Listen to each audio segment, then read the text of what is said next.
Batman Returns is an extremely interesting film. People who discuss the Batman franchise rarely ever bring it up because it's nowhere near as bad as Batman Forever and Batman and Robin.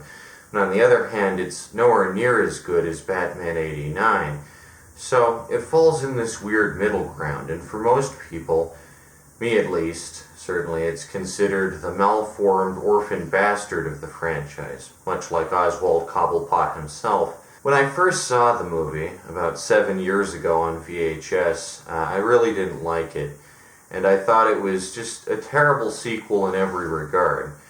Now, though, I look at films with a bit more nuance, so I decided to revisit it, watch it on VHS again, what with it being the holiday season and all, and what with Batman Returns having a weird Christmas affair to it, and I popped it in, rewatched it, and I have some pretty interesting thoughts on it that I think should be shared just because, people rarely bring up this movie, and I think it's definitely a product on its own that should be kind of picked apart.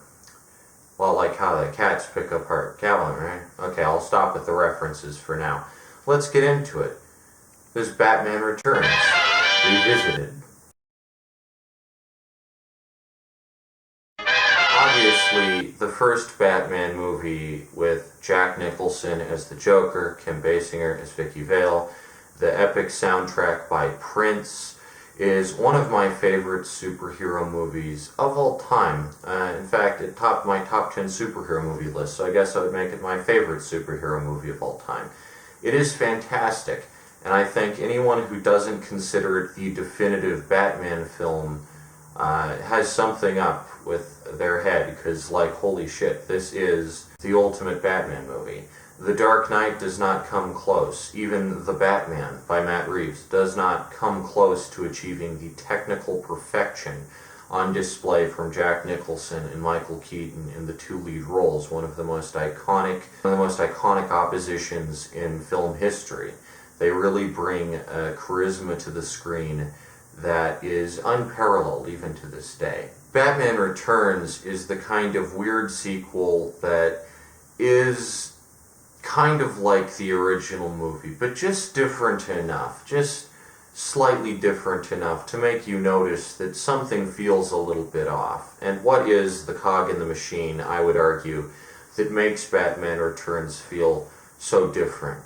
I would argue it's the departure of Sam Hamm as screenwriter. Batman '89 has one of the tightest scripts ever. Every line delivery is perfect. It is an example of a really, really well-written script. Here, Sam Hamm is replaced by Daniel Waters, and I think that Sam Hamm contributed to the extremely grounded feeling of the original. The original feels as though it's set firmly in our world, or a facsimile thereof. It's not a fantasy world, it's not an explicitly fantastic world. The Gotham City that Batman '89 presents is dirty and filthy and crooked, rotten to the core, as Gotham City should be. But with Batman Returns, Tim Burton is given complete directorial control, and I think Sam Hamm's script is really what made the original so well-paced. As much as I think directors are important to a film's success, I've said it before, writers are also really important. Probably the second most important position you can have with a film. Good writing is key, especially with a franchise like Batman, to create vivid characters that really pop out at you, and a really well-developed, three-dimensional, full of angst and problems. And I don't think Batman Returns handles that very well.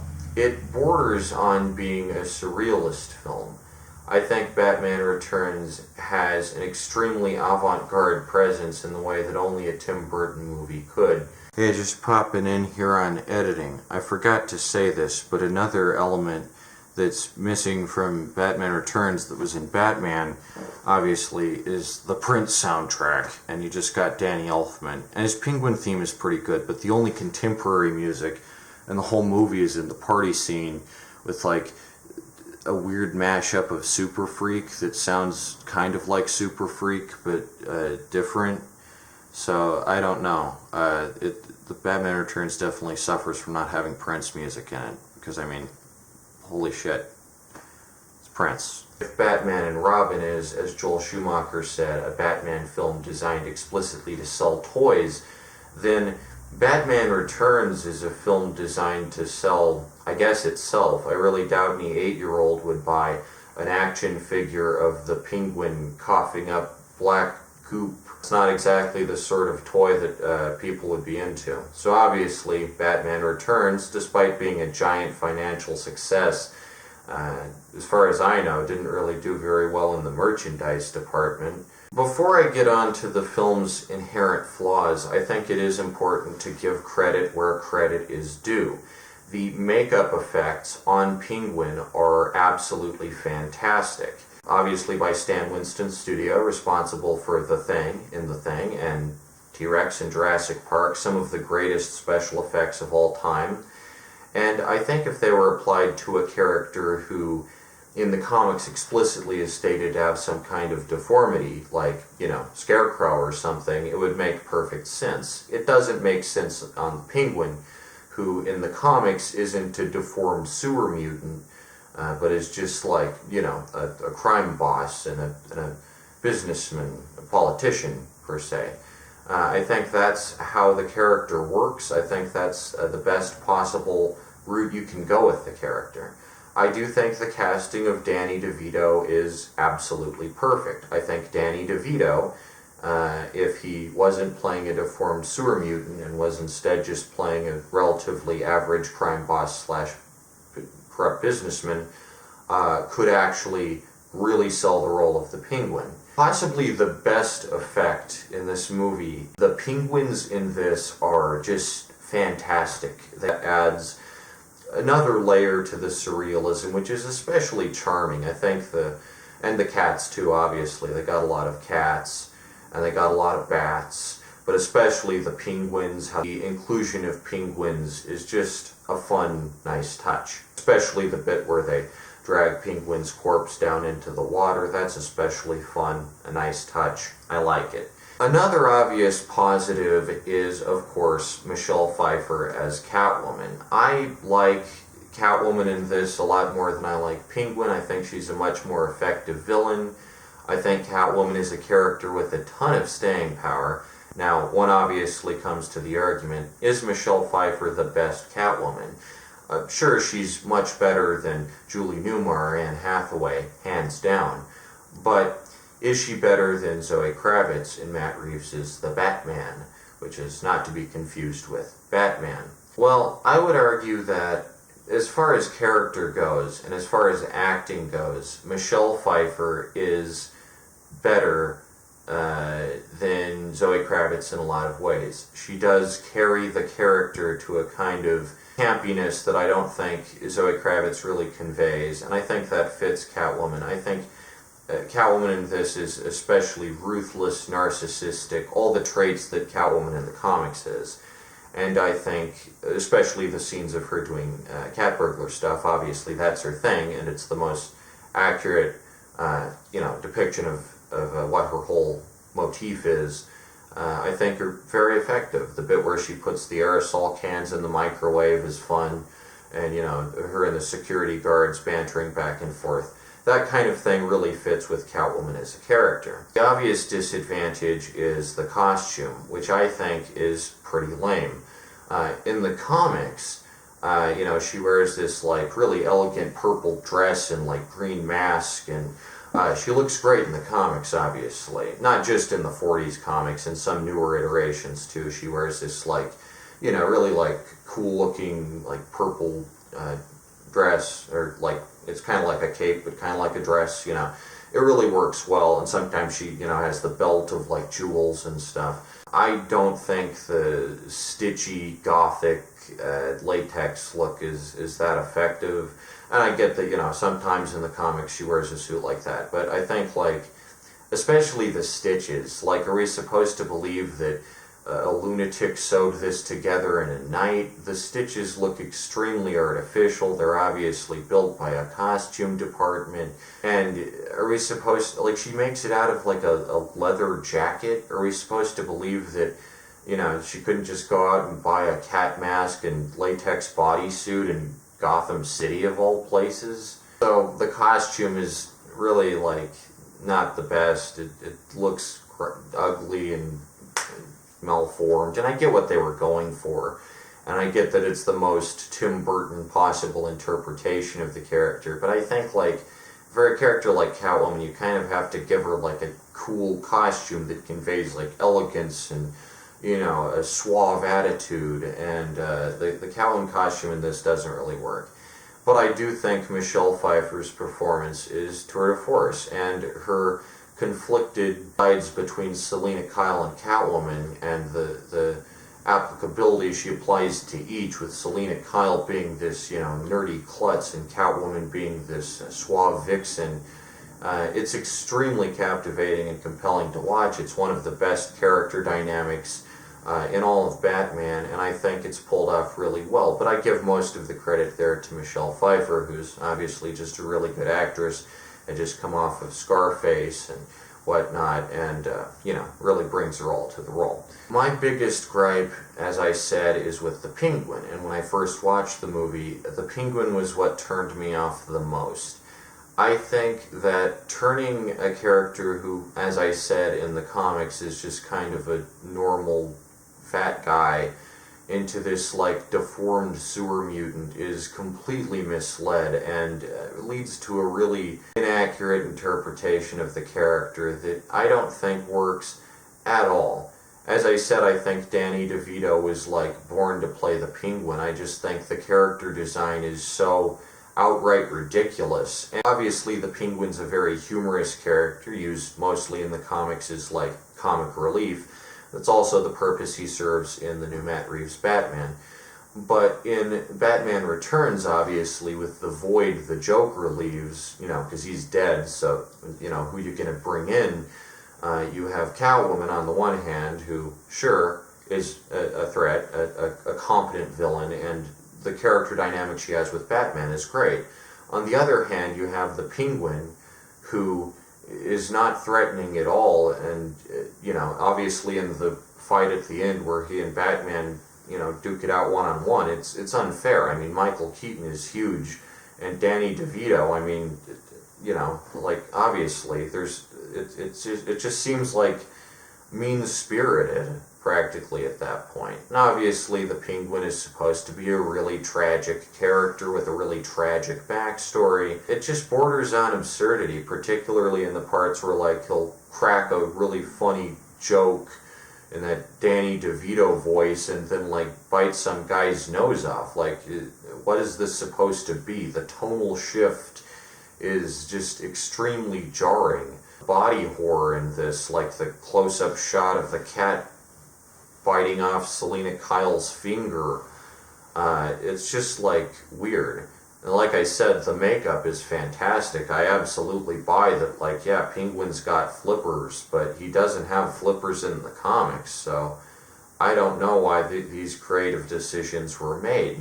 Obviously, with the Void the Joker left as, like, one of the most compelling and interesting villains in cinematic history, you've also got to introduce secondary villains. You've got Max Schreck, played by Christopher Walken, who is a really fun actor, and I like most of his roles. Particularly, I think he has a certain charm to him that is unmistakable, and I think he really gives his all to Max Schreck. See, that's what this movie has going for it. All the actors are trying as hard as they can to salvage something out of this weird, bonkers script, and Burton's just wacko creative decisions. You have Max Schreck, who's this corrupt department store owner. I don't think he's in the comics at all. I think he was just invented for this movie. His presence feels particularly bizarre. I don't know what he's meant to be a commentary on. I guess Macy's. You know, Shrek's is obviously a stand-in for Macy's. I do like the cat logo. That's pretty clever. Although, why exactly this department store happens to have a really convenient cat logo, I don't really get, but I think the shot where Catwoman puts her face behind the cat logo is kind of some icon shit. On the other hand, you have quite possibly the worst villains in the entire Batman series, including the Nolan trilogy. You got the Red Triangle Circus Gang. When I first watched this movie 7 years ago, 8 years ago, something like that, I had no idea what the fuck these guys were supposed to mean. Even now I'm confused by why the Penguin has a gang full of clowns. He's not the Joker, so it doesn't make any sense. Obviously it makes sense for him to have a bunch of penguins following him around. He's the Penguin. It makes no sense for his thugs to be a bunch of, clowns.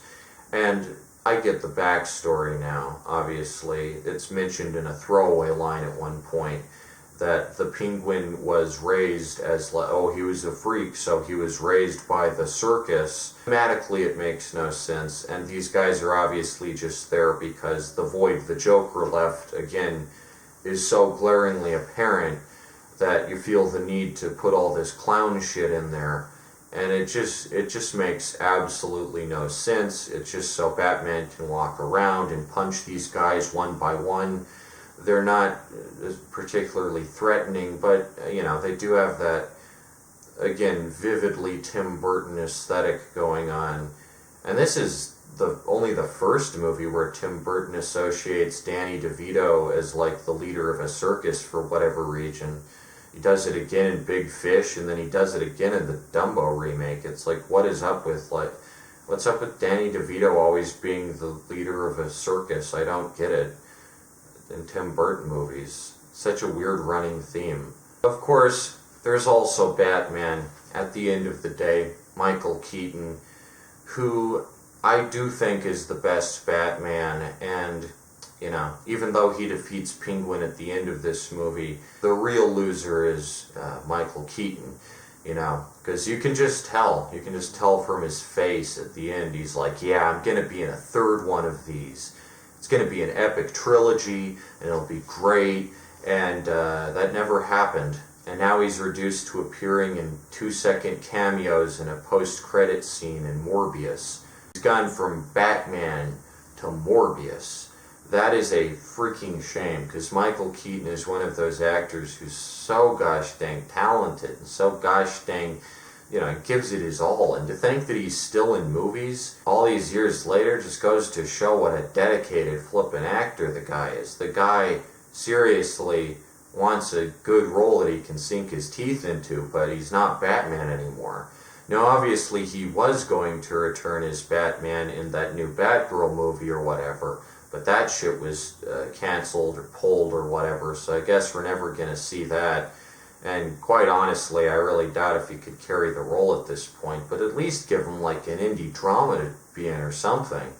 He deserves much better than One Good Cop or Morbius. I mean, he has range and applicability if you afford him that. I think Batman Returns is an extremely confused movie in that it has too many plots going on at once. Whereas in the original, the Joker felt like he had a very calculated plan all along. Like everything was leading up to the epic battle in the cathedral at the end. I think here the Penguin's plan borders on just aimless, directionless, meaningless, pointless. He starts out by trying to run for the mayor of Gotham, then he tries to frame Batman, then he tries to steal all the firstborn sons of Gotham, which is just a really weird, out-of-place reference to Exodus. I don't get it. And then when all that fails, he tries to unleash his penguins on Gotham. He has 4 plots, and Batman foils them all one by one, and it's like you're trying to stuff the storylines of 5 separate comic books into one movie, which is just feels very disjointed. I also find it bizarre, the plot about Oswald trying to run for mayor, because it makes the people of Gotham seem really stupid and impressionable, And, you know, in the first Batman, the Joker is handing out literally free money, so it makes sense as to why people would kind of, you know, fall to their knees and grovel before him as he rides through Gotham City on his giant parade float. That makes a lot of sense. It's free money. All the Penguin does is, like, promise to clean up corruption and, like, be a better mayor than the mayor who already exists, who is barely given any screen time, and we don't even really know how good or bad a mayor he is. From what we hear, he's a great mayor, so it's like, why all the people of Gotham City give a shit? It doesn't make any sense. I think the movie is obviously trying to point out that, like, even the most grotesque, yucky people can get into offices of high power, you know, like this waddling, gross pervert thing can, you know, rise the ranks. But he bites a guy's nose off. I think that's a little absurd. You know, like, if the Joker bit a guy's nose off in the original, you know, his approval rating would go down somewhat. The Joker in Batman 89, and I hate to keep drawing comparisons, because again, the Joker and Penguin really have nothing in common in terms of modus operandi or behavior. But the Joker is such a captivating villain just in terms of the way he carries himself, the amount of confidence he exudes, the amount of charisma he exudes. It makes sense that Gotham City would kind of fall for his bullshit versus Batman, who's like this stoic, silent wraith out of the night. It makes sense that Gotham would follow him because Jack Nicholson is extremely charismatic. I don't think Penguin is that charismatic. He's just kind of this weakling who just, you know, waddles about kind of pathetically, and I guess the idea is that people feel sorry for him, but I mean, sure, anyone would feel sorry for him. He's a deformed sewer mutant. He's basically the Teenage Mutant Ninja Turtles. I think that's what Tim Burton was trying to capitalize on the popularity of in his own Tim Burton way. This really doesn't work as far as, like, whatever type of commentary Burton's trying to make on, like, the parallels between him and Max Schreck, or the amount of, like, power imbalance or whatever. I think it's confused. I also think Catwoman's, like, reappearance at the very end of the movie in Penguin's sewer cave doesn't really, it feels rushed, it feels forced, it feels just weird that she'd show up right there, and I think the movie has a difficult time juggling these two villains simultaneously. I think The Batman by Matt Reeves does a much better job. It has, you know, three going on. It's got Penguin, Catwoman, and Riddler.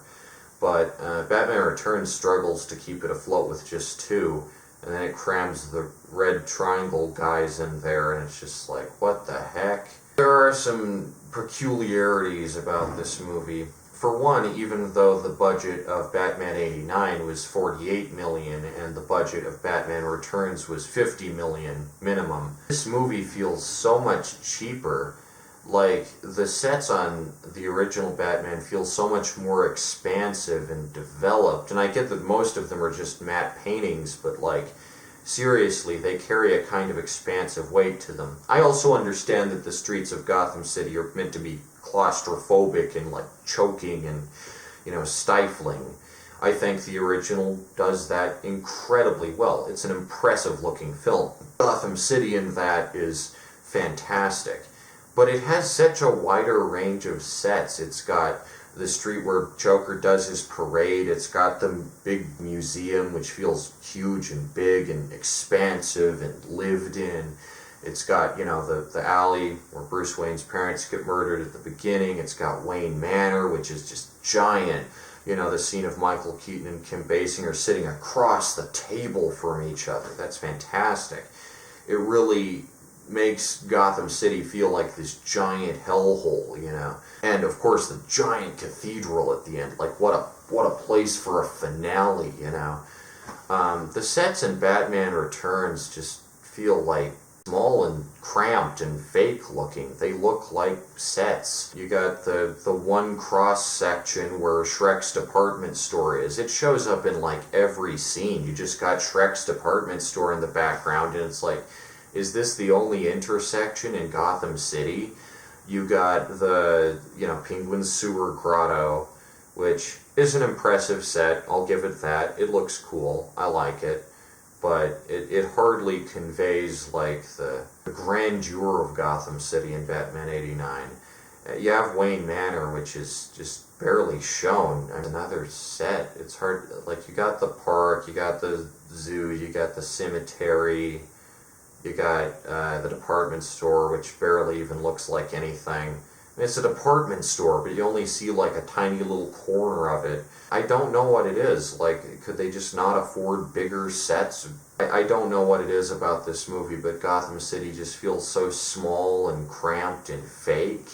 There are obvious points where the props just are like completely fake, like the point where Penguin's walking up to his parents' gravestone and he bumps into another gravestone on his way up, and it's obviously like styrofoam, and he knocks into it, and it's obviously not like anchored into the ground. You can notice it if you look out for it.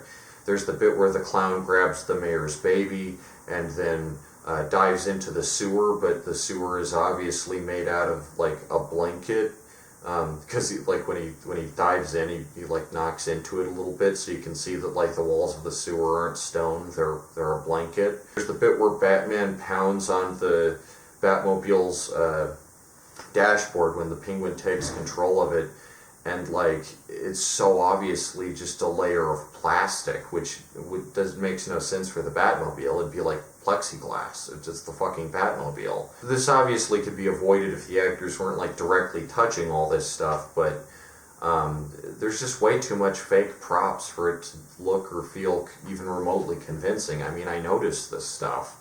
Even if you don't notice it consciously, you notice it subliminally, and it just makes the whole thing like look so much more manufactured, which is something I never got from the original. The designs of Gotham City in that are absolutely iconic, and the sets do look very convincing. The weirdest subplot is the one where Penguin tries to frame Batman and paint Batman as like this horrible villain, which obviously is just a rehashing of what the Joker tried to do in Batman 89 much more effectively, because again you have Nicholson's inherent charisma paired off with Keaton's stoic gaze. He's unable to be as charismatic as that because Batman isn't meant to be charismatic. Batman is meant to be a silent defender of the city. The bit where the Penguin tries to like frame Batman, that's never cleared up. Batman just like goes on a complete rampage in the Batmobile through Gotham City and kills like tons of police and civilians.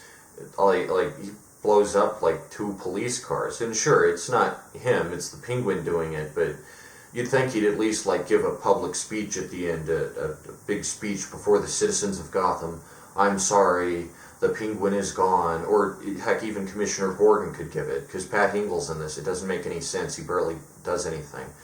Commissioner Gordon could give a speech like, we have evidence the Penguin is, that's what they did at the original. In the original, when they introduced the flippin' bat signal, Commissioner Gordon's like, we have the bat signal now. So it could be like, oh, Batman is great again, and he didn't do all those things, and it was the Penguin. That would feel satisfying if that plot thread got wrapped up. Doesn't he have to answer for that or like explain it at some point? Admittedly, the way in which Penguin frames him is particularly weak. Like, oh, I threw a batarang at someone and it's coated in blood. I mean, couldn't anyone just make a batarang? It's not that complex a shape or anything. It's just like a boomerang, That's particularly goofy. That's a plot thread that just goes absolutely nowhere. It makes no sense with the rest of the film. Also of particular note is the CD that Batman uses.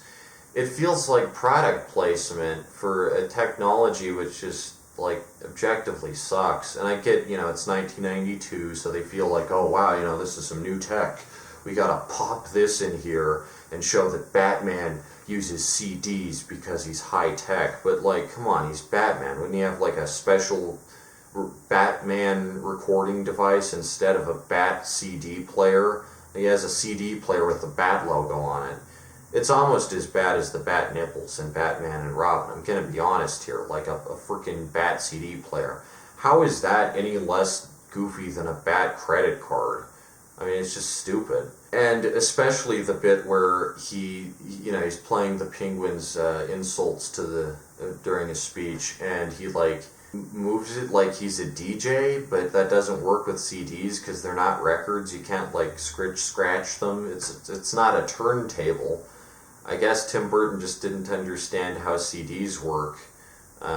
You can't do the scritchy scratch thing, and it's not even a song, so I don't know why Batman does that. He just ruined the CD. I get, again, that it's supposed to be like crazy new technology and, using CDs, but part of the charm of Batman 89 was that while it was definitely set in the 80s, or a variant thereof, the technology was really retro-futuristic, anachronistic even. The TVs, the electric fans, all the appliances, definitely, of Gotham City in Batman 89 looked and felt kind of like they were from the 40s. So even though Gotham City was in the 80s, it felt like it had been stuck in the 40s, like it was just a perpetual noir environment. I think the introduction of CDs to the really gothic, Gotham City that Tim Burton brings to the table, especially where everyone dresses like it's the 1940s. All the costumes are still really 1940s-y. It's jarring. Like, what the heck is a CD doing here? I think Batman Returns is a better movie than I first gave it credit for, even if it is unabashedly broken. It's an example of Batman straying too far from his explicitly commercial roots and straight on into just complete weirdness where nothing really makes any sense and there's a weird joke every 5 minutes. And honestly, I can see why Warner Brothers gave Tim Burton the boot after this, because, like, it's way too far from what Batman is in the comics and, what his whole thing is. It's really nonsense. Now, do I think Tim Burton should have at least been given the opportunity to make a third movie and round out the series? Yeah, probably. He's a much better director than Joel Schumacher, especially a better director than that hack, Christopher Nolan, who's one of the worst fucking directors of all time, completely devoid of talent or vision. And I like Tim Burton's look. I think Batman Returns is an incredible movie to watch if you're interested in practical effects. Like I said, the practical effects in this movie are particularly good. They are like really effective and convincing, and they're just some really good examples of practical effects in this. While not as visually striking as Batman 89, I do think there is a lot of creative potential in this that you definitely wouldn't see in a superhero movie today. I find it interesting that newer YouTube critics, like the Critical Drinker, for instance, accuse modern superhero movies of being like too woke or something with a character like, the Black Widow or whatever. When really, I mean, Catwoman in this is an explicitly feminist character. She's the result of a ton of, workplace harassment and violent assault. And she's obviously the result of, two competing sides, neither of which knows where they belong in a world dominated by men. If that's not a really woke character, I don't know what is. I mean, it's pretty explicitly feminist there. I think that's a terrible angle to take with why modern superhero movies are awful. A movie like Avengers Endgame isn't bad because it's woke and has Captain Marvel or whatever in it. Sorry, fake Captain Marvel. Shazam is the real Captain Marvel. It's just terrible because it's creatively bankrupt. It's a movie without, like, a vision. I think a movie like Batman Returns is interesting because it does have a vision. It's one of the weirdest superhero movies ever made, and it's the direct opposite of something like Avengers Endgame, or Avengers Infinity War, or She-Hulk, or whatever repetitive garbage Marvel is coming out with these days. The reason modern superhero movies are bad is because they look like shit and there's no direction and there's no script. And sure, you could make the argument that studios try to pander a lot and appear as progressive as possible, but I just don't think that's really the biggest problem with superhero movies these days. I think there are much bigger problems, particularly with Marvel. I think quite possibly the strangest decision this movie makes is in Batman himself. Michael Keaton is barely in this. He doesn't even appear until the 30-minute mark, most of which is, the first 30 minutes is just spent setting up, Penguin and Catwoman and Max Schreck and all this. And you barely see Batman until 30 minutes in, which is so weird for a flippin' Batman movie. The screen is just taken up by Catwoman and Penguin so much that you barely get any Batman, and that's not a problem obviously with the original, where he appears about 10 minutes in, after the scene where his parents get shot, which is such an iconic flippin' scene. Probably the weirdest angle is that it treats Batman like he's got split personality disorder, and between Batman and Bruce Wayne, and that's always been a running theme in the comics, obviously, is that he's conflicted between the two lives he leads. But in this, it's like Michael Keaton has some kind of legit mental illness, which is such a weird direction to take. And sure, he's conflicted on his two personalities, but definitely not to the same extent Catwoman is. So when at the end he's like, "We're the same, Selina," it's not really. You didn't fall out of a building and wham your head and get eaten by cats. I mean, you've had a slightly different existence here than Selina Kyle. I do think out of every love interest that Batman has over the course of the film series, obviously this movie set up the idea that going forward he'd have a different love interest every movie. In Batman Forever, it's Nicole Kidman as Dr. Meridian Chase, and then in Batman Robin, he has one, I don't even remember who the frick she is, who is she? Who even is that? But I think out of all the love interests that Batman has across the series, I do think he and Catwoman do have the best chemistry, arguably better than Vicky Vale, because they do, they are thematically interesting. How there is Bruce Wayne and Selina Kyle, and there's Batman and Catwoman, and they're enemies in one life and in love in the other, and it's just such a weird character dynamic to watch. It's fun, and I wish the movie did more of that, but too much screen time is occupied by Penguin's goofy antics to really develop on that or make it interesting. I think this movie would be great if it was just like Catwoman. I mean, she can carry a movie.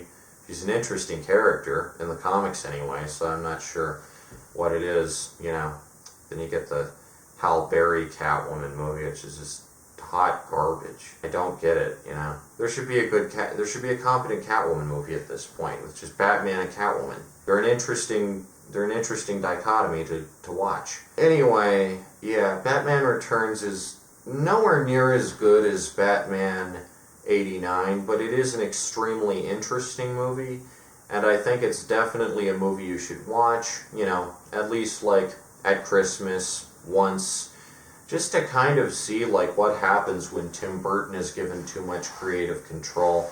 I do miss the Tim Burton era, when Tim Burton was at the height of his commercial and popular success. And, he put out some great shit in his time. Ed Wood, Mars Attacks. I don't think he works with Batman, at least not without Sam Hamm. Now DC has tried to put out a series written by Sam Hamm called Batman 89, but Tim Burton doesn't have any involvement. So, it's the complete other end of the spectrum. Not enough Burton, too much Hamm. But Batman Returns, it's too much Burton, not enough Hamm. So I think Batman 89 strikes the perfect balance between being extremely grounded, but having just enough of that weird surrealist Tim Burton flair to like really pop out at you visually and be visually striking. But I think, quite honestly, that the Batman franchise just suffers without Sam Hamm's incredible screenwriting capabilities. You know, without the Joker, I mean, what do you got? You got Penguin, Catwoman, you know. People have constructed entire alternate history scenarios where Tim Burton maintained creative control of the Batman franchise, and you got Billy D. Williams as Two-Face, and you got, you know, a fourth movie with Scarecrow or whatever, which is very interesting. I think Batman Returns is interesting to watch because it gives you a really interesting look into a franchise that ultimately never existed. And I think that's the kind of movie that, you know, can be interesting to kind of pick apart and figure out what went wrong exactly, because something would have to go pretty dang wrong for Warner Brothers to snatch, you know, the third Batman movie out of Tim Burton's hands. And obviously it was just that he's way too fucking weird and not really fitting for like this intense, grounded superhero franchise that's supposed to be cool and awesome. And there's nothing really cool or awesome about Batman Returns. It's a very bleak, pessimistic, weird, like nihilistic movie. It really doesn't have the vigor and drama and epicness that Batman '89 brought to the table. But it's an interesting movie to watch, and revisiting it, I realize just how like competent it is compared to The Dark Knight or frickin' Batman Begins or whatever, the frickin' Batman versus Superman especially. Holy shit. Batman Returns is far from a competent film. It's a mediocre film, but it's an interesting film. And sometimes that's really all you need. So I'd suggest watching this, mainly just for Michelle Pfeiffer's Catwoman, and Christopher Walken. I mean, Christopher Walken's fun. The Penguin, I think, is the weakest element of this movie and makes zero sense. I have no idea what Tim Burton was thinking with the direction he took with the Penguin. I probably never will.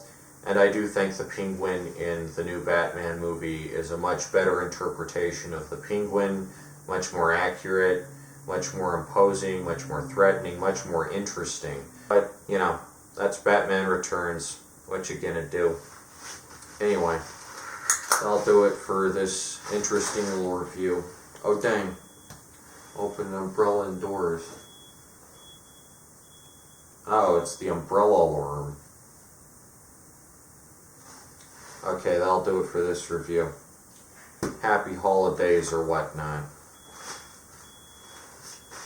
Okay, I closed it, see?